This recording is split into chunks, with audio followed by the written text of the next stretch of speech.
About 10 days after 9/11, I went through the Pentagon and I saw Secretary Rumsfeld and Deputy Secretary Wolfowitz. I went downstairs just to say hello to some of the people on the Joint Staff who used to work for me, and one of the generals called me in. He said, "Sir, you got to come in. You got to come in and talk to me a second." I said, "Well, you're too busy." He said, "No."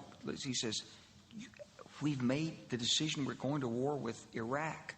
This was on or about the 20th of September. I said, "We're going to war with Iraq. Why?"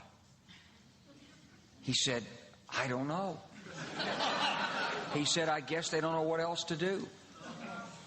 So I said, "Well, did they find some information connecting Saddam to Al-Qaeda?" He said, No. He says, "There's nothing new that way. They just made the decision to go to war with Iraq." He said, "I guess it's like we don't know what to do about terrorists, but we've got a good military and we can take down governments."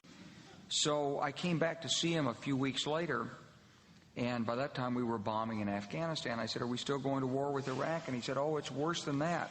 He said, he reached over on his desk, he picked up a piece of paper, and he said, I just got this down from upstairs," meaning the Secretary of Defense's office, today, and he said, "This is a memo that describes how we're going to take out 7 countries in 5 years, starting with Iraq and then Syria, Lebanon, Libya, Somalia, Sudan, and finishing off Iran." So go through the countries again? Well, starting with Iraq, then Syria and Lebanon, then Libya, then Somalia and Sudan, and then back to Iran.